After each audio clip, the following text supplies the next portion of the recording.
वाढे जेव्हा गुंता त्या फुले मैदानी, वाढे जेव्हा गुंता त्या फुले मैदानी, त्र्यंबक दादा उभे ठराव घेऊन, शुभ्र वस्त्रधारी ते शुभ्र वस्त्रधारी आम्हा समविचारी, ते शुभ्र वस्त्रधारी आम्हा समविचारी, सुरवेला भय देण्या सुरवेला बळ द्याया, आभाळाची माया आभाळाची माया, गावाची छाया ती आभाळाची माया, गावाची छाया, झटत होते त्र्यंबक दादा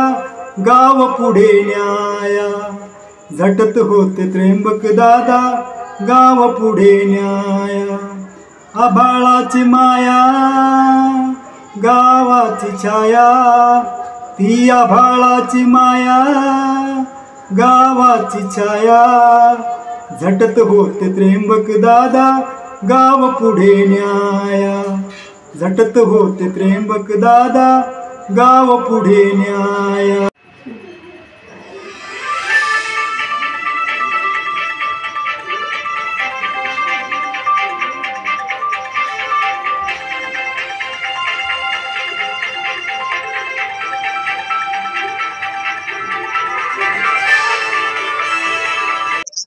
नमस्कार, मी राजकुमार सुर्वे. नमस्कार. हा, नमस्कार. बहुजन समाजाच्या सामाजिक चळवळीचं चॅनल, आपले चॅनल परिवर्तनवादी भारत अर्थात PB न्यूज आपल्यासाठी खास घेऊन आलेला आहे विशेष कार्यक्रम व्याडचे दादा. या विशेष कार्यक्रमात आज त्र्यंबक दादा बोंडे यांच्या अतिशय महत्वपूर्ण व्यक्तिमत्वाचं दर्शन होण्यासाठी, त्यांच्या एका वेगळ्या पैलूचं दर्शन होण्यासाठी आपण एका खास व्यक्तीशी बोलत आहोत आणि आपल्या समाजाशी बोलणार आहोत. व्याडचं भूषण समाजसेवी, ज्यांनी आपल्या आयुष्याची 6 दशक म्हणजे 7 वर्ष समाजसेवेसाठी जबाबदारीसाठी खर्ची घातली आणि रात्रंदिवस अवघा गाव एकत्र कसं आहे, समाजामध्ये अंतर कसं मिटेल, एकोप्याची भावना कशी राहील, ही धारणा ठेवून गावाला असं एकसंघ केलं. एवढंच नाही तर गाव विकासात मोलाची भूमिका पार पडलेली आहे. त्यांच्यामुळे आज गावाचा नावलौकिक झाला असं म्हटलं तर ते वावगं ठरू नये. अवघ्या गावाचं भूषण आदरास पात्र ठरलेलं आणि मोठ्या अभिमानाने त्यांना गावाने दादा ही उपाधी दिली, असे दादा आम्हा सर्वांसाठी अभिमानाचा क्षण आहे. दादा आमच्यासाठी आभार आहेत, दादा आमच्यासाठी सर्व काही आहे, दादा आमच्यासाठी आदर्श आहे.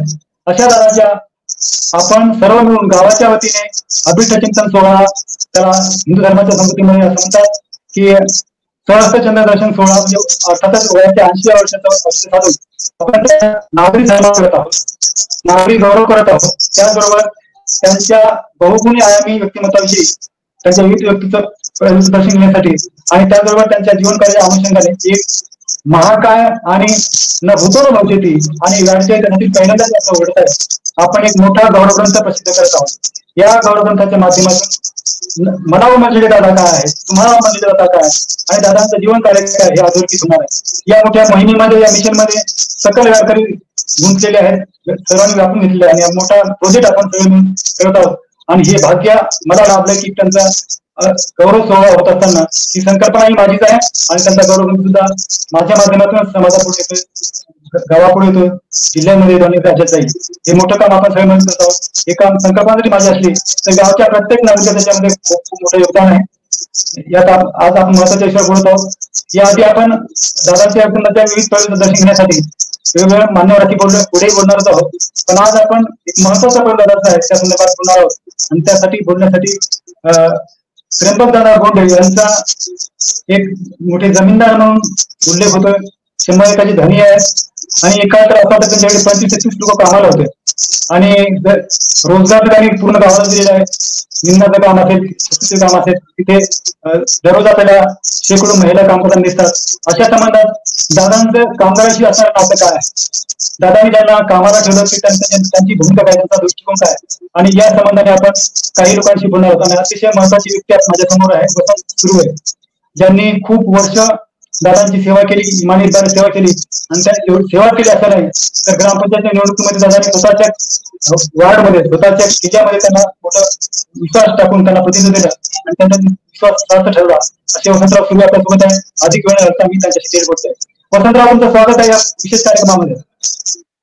स्वागत, नमस्कार. आनंद वाटतो की आज आपण एका वेगळ्या विषयावर एकत्र आलेलो आहोत, बोलत आहोत दादाच्या अनुषंगाने. त्र्यंबक दादा भोंडे असं एक अजात शत्रू नव्हतो की त्यांच्याशी शत्रू त्यांना कोण नाही असेल तरी तो विरोधात बोलू शकत नाही. त्यांच्याकडे विरोधात बोलण्यासाठी त्यांच्याकडे काही निघणं असा मोठ्या मनाचा माणूस, निर्मळ माणूस आणि सगळ्यांना हवा असणारा हे व्यक्तिमत्व. या व्यक्तिमत्वाशी आपण वेगळ्या अंगाने बोलत आहोत. आज मला एक विचारायचं आहे की तुम्ही त्यांच्या सेवेमध्ये बरेच दिवस काढलेत, तुमच्या काय आठवणी आहेत दादा संदर्भात? दादाच्या आठवणी माझ्या संदर्भात भल्याच चांगल्या आहेत. मी 1978 पासून तर 2006 पर्यंत त्याची सेवा केली. बर. नंतर कार्यभार माझा फार चांगला वागवला त्यांमध्ये. एवढा काम करत असताना बोला बोला बोला. त्याचं काम करत असताना फार मला चांगली माणुसकीची वागणूक दिली. 1978 पासून तर 2006 पर्यंत मी त्याचं काम केलं. काम करत असताना मला एकदम घरच्या मेंबर सारखं सांभाळलं. आणि तुम्ही कामगारात आणि तुम्हाला अशी भावना नाही काहीच नाही, फार चांगली वागणूक दिली की मला. तुम्ही जेव्हा तिथे कामाला होते किती लोक काम करत होते? 15 ते 16 लोक कामाला होते. मग एवढा मोठा महाकाय त्यांचा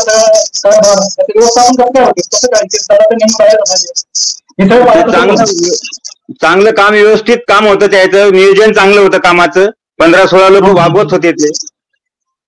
आणि त्याच्यातून मला एक त्याच्याजवळ जी एक अनामत रक्कम होती जी 12 बैलाची, बरं, ते 12 बैल सांभाळण्याची माझ्याकडे जबाबदारी होती. बरं. ती जबाबदारी मी एकदम म्हणजे चांगलं इमानदारीत पार पाडली. पण एवढा गर्भश्रीमंत माणूस, परंपरा असणे, श्रीमंतीची परंपरा असल्या गरीब आणि श्रीमंतीमध्ये अंतर काही दिसतच नव्हतं ना? नाही, त्याने श्रीमंतीचा म्हणजे श्रीमंतीचं असं काहीच दाखवलेलं नाही लोकांना की मी इतका श्रीमंत का तितका श्रीमंत. बरं, तुम्ही त्याच्यानंतर अनेक ठिकाणी काम केलं असेल, पण दादाचा वेळ पण काय की त्यांनी तुम्हाला समजावून घेतलंय किंवा असा एखादा प्रसंग आहे की तुम्ही तुमच्याकडे कामात चूक झाली किंवा काही राहून गेला असेल, पण तरी दादाने तुम्हाला बरेचसे चुका, आता काम करत असताना बरेचसे चुका होतात, पण त्या चुका त्याने सांभाळून घेतल्या आणि मला चांगली हा दादांचा विषय अनुभव सगळ्यांचा हाच आहे. पण त्याच्यानंतर त्यांचे लहान भाऊ चंद्रकांत भोंडे असतील किंवा दादांचे मुलं असतील, पुढची पिढी काय, त्यांचं काय म्हणजे? पुढची पिढी चांगली आहे एकदम आता.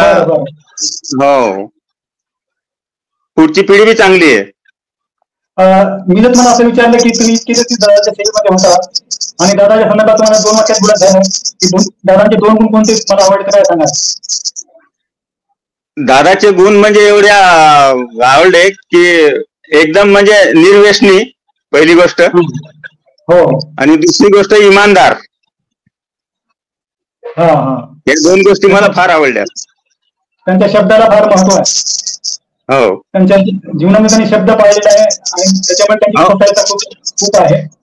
पण असे अनेक अनुभव आहेत की आपण तर सगळे गरिबीतून पुढे आले नाही. आपल्या म्हणजे 2 वर्षात जेवणाची घरात सगळ्यांना होती, आता आपण सगळ्यांना आधार घरात वाटत होता. तर आपली ही परंपरा आपल्या मागच्या पिढीपासूनच आहे असं बोललं जातं.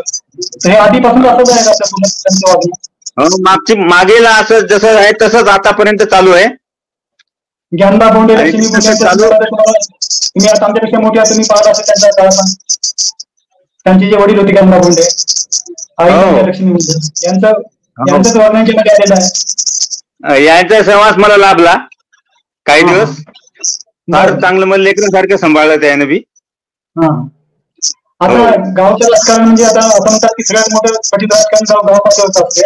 विधानसभा प्रवडे, लोकसभा प्रवडे, पण गाव पातळीवर आता तुम्ही सामान्य त्यांचा विश्वास म्हणून तुमची निवड का केली? स्थानिक राजकारणी गावामध्ये आता तुम्हाला प्रतिनिधी त्यांनी दिले, म्हणजे मोठा विश्वास तुमच्यावर दाखवला. याबद्दल काय माझी नियुक्ती याच्यासाठी केली की बा आपला वसंत फार इमानदार आहे आणि हे नियुक्ती चांगली पार पाडेल म्हणून माझी नियुक्ती त्याने केली. म्हणजे तुम्ही त्यांचा विश्वास पात्र ठरले. हो, ही मोठी गोष्ट आहे. एका मोठ्या माणसाच्या विश्वासात पात्र ठरणं ही गोष्ट लहान आहे. आणि हे ते अशाच कार्यकर्त्यांना पुढे घेतात की त्यांना माहिती आहे की हा कार्यकर्ता कधी चुकीचं काम करणार नाही. आज त्यांना ते माणसाची पारखी आहे. एका दिवशी त्यांना 100 रुपये भेटत कळतात 100 रुपये किती रुपये चांगले उपयोगाचे किंवा महत्वाचे ते फक्त बोलत नाही. आता आपण पाहतो की अगदी सुरुवातीपासून गावामध्ये आपला गाव जो आहे बहुजन समाजाचा गाव आहे, 18 पगड जातीचा गाव आहे. आता आपण पाहतो की 56 डॉक्टर आंबेडकर दीक्षा घेतली. काही काळ गावामध्ये त्यांना होता, दोन्ही बाजून होता, आंबेडकरी समाजा पण होता आणि मराठा समाज पण होता. परंतु दादा नेहमी मध्यम मार्ग राहिला आणि कधी गावामध्ये ती अटी होऊ दिली नाही आणि कायम मध्यम मार्ग दोन्ही पक्षाला सुधारण्याचं काम त्यांनी केलं. म्हणजे गावाचा शक्यतो त्यांनी स्वतः पोलीस स्टेशन जाऊ दिलीच नाही. म्हणजे गावाचा निर्णयच करत होते. त्यांचा आदर या गावामध्ये अजून आधी पण.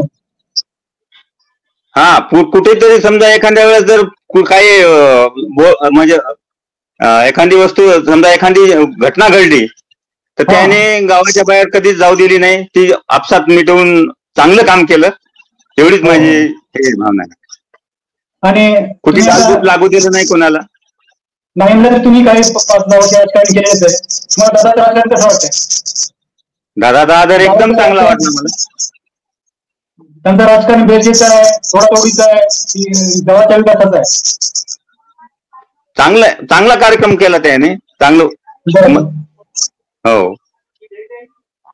अच्छा अच्छा.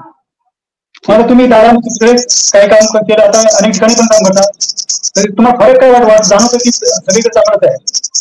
दादाची भूमिका नाही. दादाची भूमिका एकदम बोला. दादाची भूमिका एकदम चांगली असल्यामुळे तिथे बरेचसे लोक टिकून राहिले. हो हो. बरेचसे आमच्यासारखे अजूनही बी त्याच्या म्हणजे त्यांच्या समाजात आहेत. कसं झालं आता आपण एक दीड महिना हा उपक्रम राबवतोय. उपक्रम दादाच्या व्यक्तिमत्वाचे विविध आपण समाजापुढे आणतोय. आता आजच्या दिवशी आपण दादाचा एक वेगळा पैलू त्यांचा आणि कामगाराचं नातं काय किंवा मजुराचं नातं काय. आता आपण सगळे गरीब माणसं त्यांच्या आधाराने हरकत नाही. त्यांच्या शेतामध्ये अनेक लोक जायचे आणि मुलाबाळांच्या पाता घेऊन कसं रोजगार करायचे. त्यांची भूमिका नेहमी गरिबाविषयी काय आहे? गरीबाची भूमिका अशी होती त्यांच्या शेतात जर कामाला बाया माणसं गेले, कोणी लेकरं बाळा गेले तर त्यांनी कधीच वापस पाठवलं नाही. त्याची मजुरीच कमावून दिली अशी भावना त्याची होती. नक्की नक्की. आता तुम्ही आमच्यापेक्षा खूप मोठे आहात. आम्हाला मध्ये आठवतं की त्यांच्याकडे खळा व्हायचं, खळ्या जमाची मंडळी असायची, गरीब बापडी सगळ्या समाजाचे. दादांनी त्याच्यामध्ये हात आठवता घेतला नाही, त्यामुळे त्यांनी सगळ्यांना मदत केली. ही झाली गोष्ट. दुसरं गरीबाच्या लग्न कार्यामध्ये जर काही अडचण आहे का, स्वतःहून ते आता विचार चेतना आणण्यात दिसले. तुमचा काय अनुभव आहे? स्वतःहून किंवा मदतीची भावना त्यांची राहिलेली लेकीबाईच्या कार्यात म्हणा, लग्न कार्यात म्हणा, असं आहे का अनुभव? कदाचित एखाद्या गरीबाचं जर लग्न असलं तर तिथून जर तो त्याच्या समोरून जर माणूस चालला तर त्याने जर विचारपूस केली की बा तुझी काय अडचण आहे तर ती थोडीशी माझ्याकडून थोडीशी निभावल्या जाईल असं त्याने विचारपूस केली. नक्की नक्की. आता प्रत्येकाने आपापल्या मुलीच्या गावामध्ये काही सामाजिक काम केलं. तुम्ही पण एका गावात सक्रिय होता, त्यानंतर मधल्या गावात आम्ही 10-12 वर्षी गावात काहीतरी करायचा प्रयत्न केला. त्या गावामध्ये आपण पाहिलं की दादाची भूमिका नेहमी सहकार्याची राहिलेली, सगळ्यांना मदत करण्याची राहिलेली आहे आणि त्यामुळे आपण एकदा प्रेरणातून पुढे आलेलो आहोत. तर दादाचं योगदान गावाचे तुम्हाला किती वाटतं? गावाच्या विकासातील योगदान? गावासाठी योगदान फार चांगलं होतं दादाचं आणि फार म्हणजे आता सांगण्यासारखं म्हणजे असं बरंच हे काय. आता आम्ही अडाणी असल्यामुळे आम्हाला काय तेवढं एकदम असं काय नाही. तुमचा अनुभव खूप मोठा आहे. आपण पाहतो की दादा एकदम चांगलं काम केल्याबद्दल फार म्हणजे दादाबद्दल आदर आहे आमच्या मनामध्ये अजूनही. अगदी सगळ्यांच्या सगळ्या आदर आहे. आणि आपण पाहतो की साधारण 10-15 वर्ष सातत्याने आपण संस्कृती निर्माण केली आंबेडकरी समाजाने. जयंतीचा कार्यक्रम असेल, धम्म सोहळे असतील, आम्ही विविध कार्यक्रम आपल्या मार्गदर्शनाखाली केले. त्या काळामध्ये आपण पाहिलं की दादानी सगळ्यांना एक बळ दिलं. दादानी कधी आपल्याकडे भाषण केलं नाही, परंतु सगळ्यांची भाषण ऐकली. राजकारणी अध्यक्ष असायचे, सुरुवातीपासून शेवटून 2-2 तास बसायचे. ते काय बोलत नव्हते, पण आपल्याला बोलायला देत होते. त्यांच्यामुळे आमच्याकडे खूप घडले, लिहितात, बोलतात, दादाची पुण्य आहे. आणि मला असं वाटतं की दादानी कधी बाबासाहेब सांगितले नाही, दादानी कधी छत्रपती शिवराय सांगितले नाही, दादा कधी महात्मा पण सांगितले नाही, परंतु त्याच्या कृतीमधून मात्र त्यांनी तो उच्चार आणलेला आहे. बाबासाहेबांची सामाजिक न्यायाची भूमिका मला दादामध्ये दिसते. छत्रपती शिवरायांची रयतेचा राज्य अशी भूमिका मला दादामध्ये दिसते. क्रांतिबा फुलेची शिक्षणाची भूमिका मला दादामध्ये दिसते. म्हणून दादानी स्वतःची जमीन 3.5 एकर जमीन मोफत शहराला दिली. याबद्दल तुमची भूमिका काय, तुम्हाला काय वाटतं? याबद्दल आमची भूमिका अशी आहे की दादा कधी समजा भाषण तर त्याने केलंच नाही. त्यानं त्याच्यावर भाषणाचा नंबर आला की त्याने डॉक्टर साहेबाला, आपले गायकवाड डॉक्टर साहेब, त्याला फार आदराने करावं म्हणा, डॉक्टर साहेब तुम्ही माझ्या अध्यक्ष भाषण तुम्हीच करा, असं त्याने नेहमीच फार चांगली भूमिका ठेवलेली. तुम्ही ते माझ्याशी जे बोलत आहात तुम्ही, किंवा वसंतराव एकटी वसंतराव नाहीये, तुम्ही गावाच्या त्या लोकांच्या पर्यंत द्या की जे दादांच्या कारभारामध्ये त्यांनी सेवा केलेली, काम केले आहे, किंवा जे मजूर आहेत, हजारो मजूर आहेत, महिला पुरुष कोणी असतील, त्या सगळ्याच्या तुम्ही बोलत आहात. तुम्ही दादांची कशी आभार म्हणाल? दादा फार म्हणजे फार चांगली व्यक्ती असल्यामुळे फार मजूर पण ते असे कामावर धावून यायचे. आता मी स्वतः लहानपणापासून म्हणजे 1978 सालापासून तर 2006 पर्यंत काम केलं एका सोयीनं. बरं बरं. हो. आता चांगली भूमिका असल्यामुळे त्याच्या कामाला धंद्याला सगळे लोक येऊन धावून यायचे, त्याचं काम करायचं. आपण बरेचदा असं पाहतो की जी माणसं मनाने मोठी नसतात ती काहीतरी खोटं काम करतात, पण जे काही माणसं खऱ्या काय मोठी असतात ती खरंच मोठी असतात. नंतर आपण पाहतो की 10 एकाचे धने असतील, 15 एकाचे धने असतात, ते कुठे मानतात आणि अरेरावी करतात. माणसासाठी न्याय देत नाही, माणसाची वाहून देत नाही. परंतु दादांकडे मात्र आपण पाहतो की एवढा मोठा माणूस असू नये, इतका जमीनदार असू नये, त्यांनी सगळ्यासाठी समाजाची भावना ठेवली आणि समाजामध्ये अंतर त्यांनी मिटवलेलं आहे. मला तुम्हाला एक विचारायचं की मला दादाच्या शिवाराविषयी थोडं माहिती करून घ्यायची. शिवार म्हणजे आपण गावात शिवार शेतीचे जे प्रकार आहेत, म्हणतो आपण दादाच्या घरी 150 एकर शेती आहे. शेती त्यांच्या कोणत्या भागात त्याची नाव सांगा. एका वावराचं नाव पिपरवाट आहे. जमिनीला काय म्हणतात, कुठे काय नाव आहे? एका शेताची पिपरवाट आहे, एका जमिनीचं नाव वलानवाट आहे, एका जमिनीचं नाव आमराई आहे, एका जमिनीचं नाव कसारी आहे, आणि एका जमिनीचं नाव मुरंडी आहे, एका जमिनीचं नाव बोरकरी आहे, आणि एका जमिनीचं नाव शिवचं बारा म्हणून अशी प्रख्यात आहे. असे त्याच्या जमिनी आहेत. गावाचा परिसर दादानी वापरला, जवळजवळ गावाचा पूर्ण परिसर दादानी वापरलेला आहे. गावाचा पूर्ण परिसर दादानी वापरलेला आहे असं हरकत नाही. बरं, आता विशेष निघाल्यानंतर मला हे पण सांगा की दादांची आमराई फार प्रसिद्ध होती. आमराईमध्ये काय ठराविक आंब्याची नाव होती की विशेष म्हणजे ठराविक आंब्याची नाव म्हणजे सुरुवातीला गेल्याबरोबर एक लाड्या नावाचा आंबा आहे, फार उत्कृष्ट आंबा, गोड आहे. त्याच्यानंतर गेलं की एक बैल बांध्या नावाचा आंबा आहे, बैल बांध्या, त्याचा नेहमी खार करायचे ते बरेचसे लोक. त्याच्यानंतर गेलं की एक नारळ्या नावाचं एक झाड आहे, फार म्हणजे नारळासारखे त्याला आंबे आहेत. त्याच्यानंतर गेलं पुढे गेलं की एक शेंद्रे नावाचा आंबा आहे आणि एक सुताऱ्या, असे नेटी आहेत. त्याच्यानंतर पुढे गेलं की एक केसऱ्या नावाचा आंबा आहे, त्याचं नाव केसरी आहे. आणि इरीवर गेले की एक काळू नावाचा एक आंबा आहे, फार चांगले आंबे होते. असे बरेचसे आंबे, म्हणजे 100-150 आमच्या लहानपणात 100 झाड होतं. आमराई म्हणून त्या प्रख्यात ओळखले जात होतं. मोठी आमराई होती. अजूनही ते आमराई म्हणून प्रख्यात आहे. आणि अजूनही त्याच्यात बरेचसे 10-12 झाडं आहेत आंब्याचे. बरं बरं. अजून एकेकाळी पूर्ण ऊसाची शेती पण, ऊस लावून आणि लोकांना आग्रह करून रस पाजणं वगैरे, आंबे देणं, यासाठी पुढाकार घेतला असं ऐकलेलं आहे. मोठ्या मुलांनी सगळ्यांना निमंत्रित करून आंबे घ्या, रस केला असं मळीला, असल्याने केलेलं तुम्ही ऐकलंय, हे वास्तव आहे? हो. आणि ते जास्त आंबराई असल्यामुळं त्याच्या घरी आंबे फार गाड्याने उतरत होते, बैलगाडीने. आणि ते पिकले की कुणाही गोर गरीबाला ते टोपले टोपले आंबे त्या आमच्या त्या ते आंब्याची खोली उघडली की असे कोणालाही टोपलं भर आंबे द्यायच्या. असं त्याचं एक योगदान होतं त्याचं. अगदी अगदी बरोबर. आता या आणि गावखरी ऐकूया ना का? बोला बोला. हॅलो, बोला बोला बोला, मला आवाज येतो, बोला. हॅलो, ए आजू, बोला, मला आवाज येतो. काय झालं पाय बरं? बोला, मला आवाज येतो. तुम्ही बोला, मला आवाज येतोय. आवाज यायला का? आवाज येतोय, बोला. मग ते तशा पद्धतीत त्याने ते आंबे द्यायचे होते. बरं बरं, ठीक आहे. आता माझा या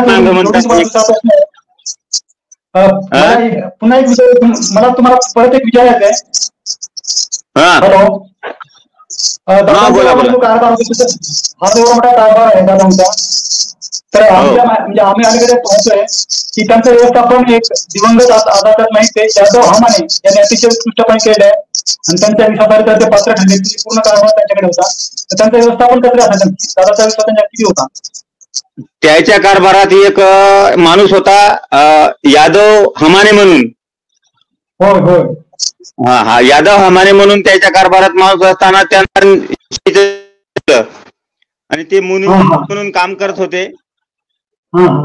तर त्याने बी बरेचसे वर्ष काम चालवलं, नंतर ते दिवंगत झाले.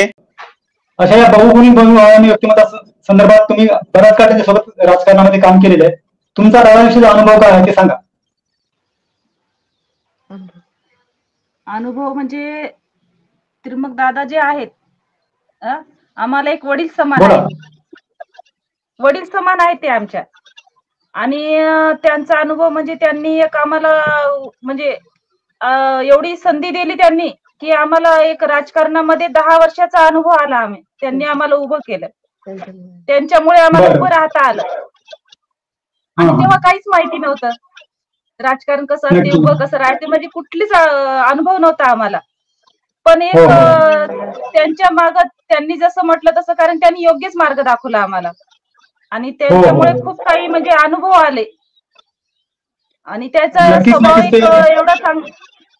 हॅलो, बोला बोला बोला. हा बोला तुम्ही, बोला. त्यांचा प्रेमळ स्वभाव पाहून असं काही म्हणजे असं काहीच वाटलं नाही, असं भीती वाटली नाही कुठल्याच गोष्टीची. बरं, नाही त्यांचा अनुभव सगळ्यांना असाच आहे आणि उत्तम व्यक्तिमत्व आहे. हे झालं तुमचं राजकारणी, तुमची भूमिका तुम्ही मांडली. आता एक मालक म्हणून म्हणजे जमीनदार म्हणून आपण कामगार म्हणून त्यांच्याकडे कसं पाहतो, त्यांची विश्वासार्हता काय आहे आणि ते कामगाराची मजुराशी कसे वागतात, याबद्दल तुमचा काय अनुभव? त्यांच्या शेतामध्ये आपण सगळ्यांनी काम केलेलं आहे, त्यांची भूमिका मजुराकडे पाहण्याची, कामगारांची कशी आहे? त्यांची भूमिका म्हणजे खूप चांगली व्हायची. एक तर त्यांचा स्वभाव असा होता की त्यांच्या दारातून जेव्हा मी जायची, माझा स्वतःचा अनुभव, तर तेव्हा ते त्यांना माझं नाव येत नव्हतं, पण ते हमेशा अनिता म्हणून म्हणायचे मला, अनिताबाई बरं आहे का. त्यांचं म्हणजे खूप खूप प्रेमळ स्वभाव, असं इच्छा नसताना सुद्धा त्यांना बोलावं असं वाटत होतं. आणि शेतातला अनुभव झाला तर शेतामध्ये जर त्यांच्या गेलं ना, तर एवढं म्हणजे त्यांचा स्वभाव प्रेमळ होता की कधी कोणाला दुखवायचे नाही, नाराज नाही करायचे, खूप चांगलं बोलायचे ते आणि कामाला पण लावायचे. हो हो. अशा एका चांगल्या माणसाचा अभिष्टचिंतन सोहळा आपण करतोय. अशा एका सगळ्यांच्या आवडीच्या माणसाचा अभिष्टचिंतन सोहळा होत आहे जुलैमध्ये. या सोहळ्याच्या बद्दल तुमचं काय मत आहे आणि तुम्ही त्याला कशा शुभेच्छा द्याल? त्यांना शुभेच्छा म्हणजे एक आम्हाला त्यांचा सहवास हमेशासाठी मिळावा, आतापर्यंत मिळत गेला, याच्या नंतरही मिळावा, त्यांचा आशीर्वाद आमच्या पाठीशी राहावा, हीच इच्छा आहे. धन्यवाद धन्यवाद, तुम्ही प्रतिक्रिया दिली आणि वेळ दिला त्याबद्दल आभारी आहे. आता मी कैलास सुर्वे यांच्याकडे येतोय.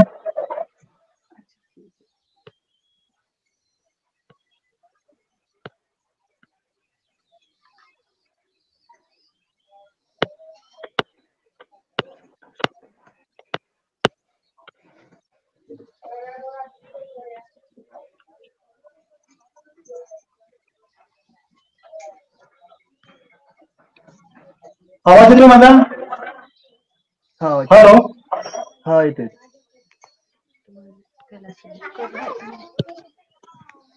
माझा आवाज येतो मला?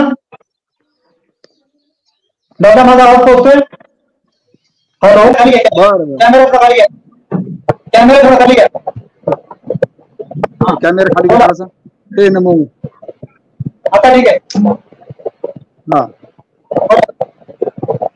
हॅलो, येतो आवाज? आवाज येतोय, बोला. हा, खऱ्या अर्थाने हा दादाचा गुणगौरव समारंभ होत असताना प्रभाकर सुर्वे आणि दादाच्या घराण्याची सुरुवातीपासूनच एक निष्ठ स्वभाव आणि सोबतच राहिल्यामुळं त्यांचं संपूर्ण आयुष्य हा बोंडे पार्टी म्हणजे संपूर्ण गाव त्यांच्या पाठीशी असताना सुरेचाही प्रभाकर सुरेचाही त्यांचा चांगला संबंध होता. लहानपणापासूनच आम्ही पाहत असताना दादाच्या घराण्याशी आमच्या या प्रभाकर सुरेच्या संपूर्ण घराण्याचाच सुरुवातीपासून एक संपर्क असल्यामुळे अतिशय बिकट परिस्थितीमध्ये त्यांना साथ दिली आणि अतिशय चांगले संबंध त्यांच्याशी जुळलेले होते.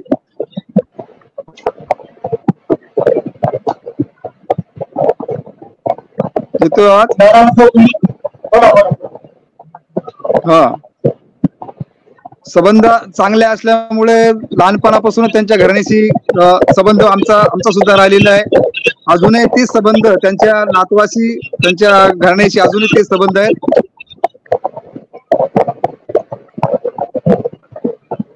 जिल्ह्यामध्ये त्यांचा ब्रिटिशांचा जोर होत आहे सगळ्या गावाच्या वतीने, आणि त्या अनुषंगाने सुभेदाराच्या वतीने त्यांना तुम्ही काय शुभेच्छा द्याल?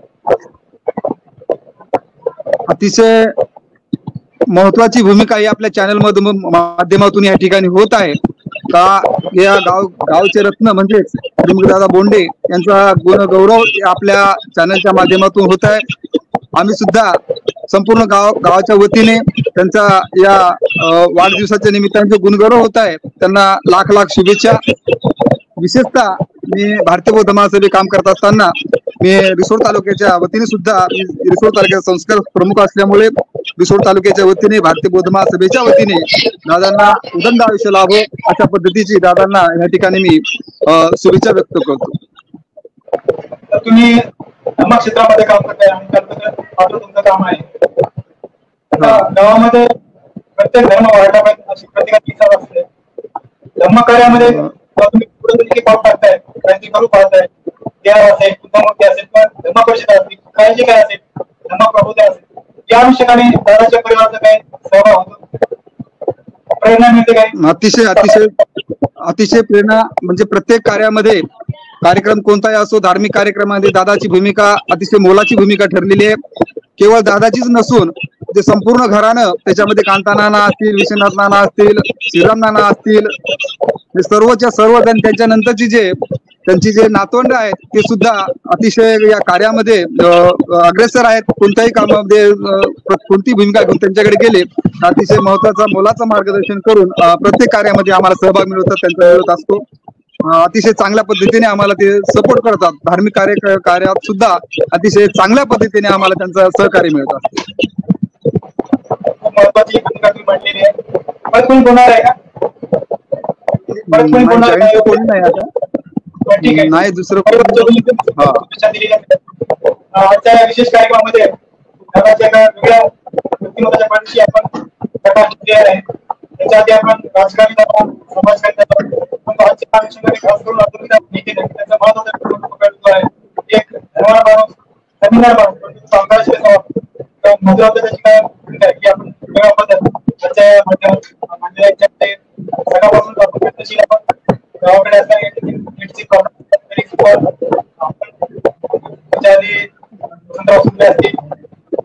परिवार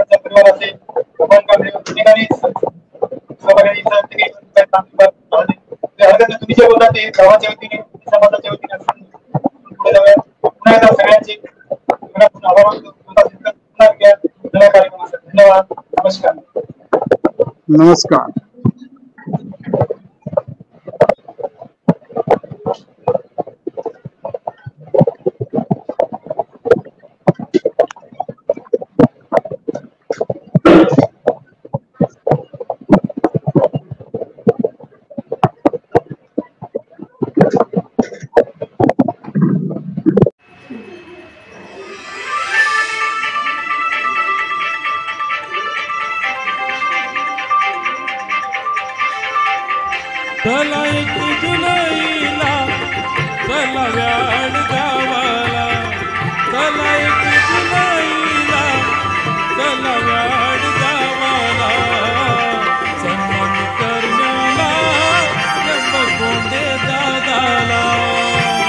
सन्मानित करण्याला त्र्यंबक बोंडे दादाला, सन्मानित करण्याला त्र्यंबक बोंडे दादाला.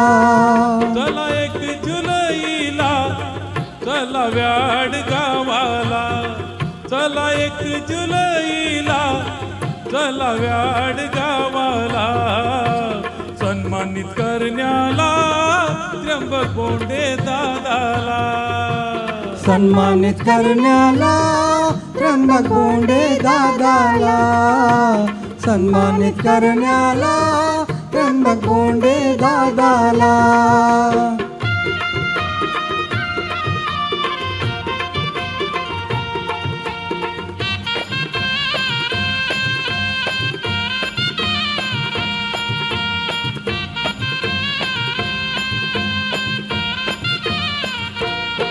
जमू आपल्या गाव पंढरीला, वाशिम जिल्ह्यातील व्याड नगरीला,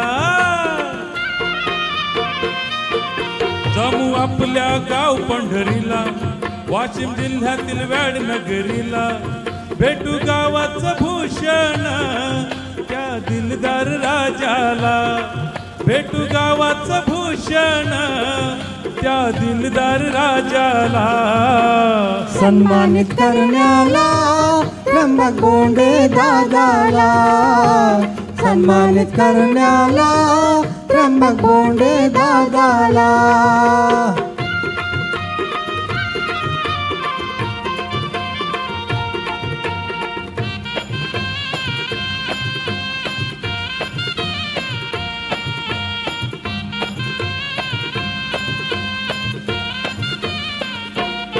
सदा गाव विकासाचा ध्यास, निर्मझरा प्रेमाचा खास, सदा गाव विकासाचा ध्यास, निर्मझरा प्रेमाचा खास, गरजवंतांच्या मदतीला हात पुढेच राहिला, गरजवंतांच्या मदतीला हात पुढेच राहिला, सन्मानित करण्याला त्र्यंबक बोंडे दादाला, सन्मानित करण्याला त्र्यंबक बोंडे दादाला.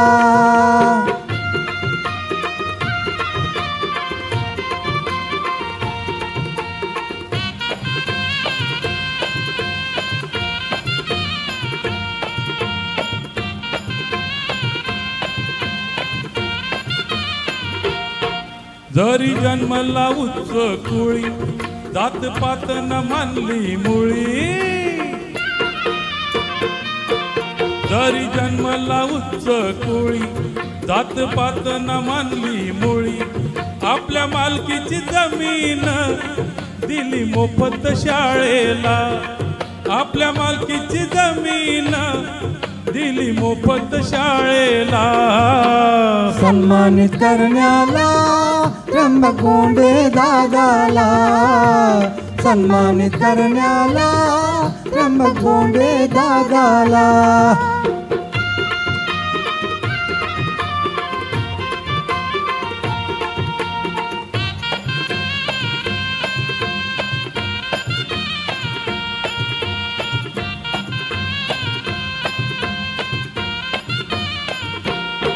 गौरव सोहळा दादांचा पाहू, आनंदाने चिंबनाऊ, गौरव सोहळा दादांचा पाहू, आनंदाने चिंबनाऊ, ओढ गावाची लागली त्या सुरवेच्या मनाला, ओढ गावाची लागली त्या सुरवेच्या मनाला, सन्मानित करण्याला त्र्यंबक बोंडे दादाला, सन्मानित करण्याला त्र्यंबक बोंडे दादाला. चला 1 जुलैला चला व्याड गावाला, चला 1 जुलैला चला व्याड गावाला, सन्मानित करण्याला त्र्यंबक बोंडे दादाला, सन्मानित करण्याला त्र्यंबक बोंडे दादाला, सन्मानित करण्याला त्र्यंबक बोंडे दादाला. करण्याला त्र्यंबक बोंडे दादाला, सन्मानित करण्याला त्र्यंबक बोंडे दादाला.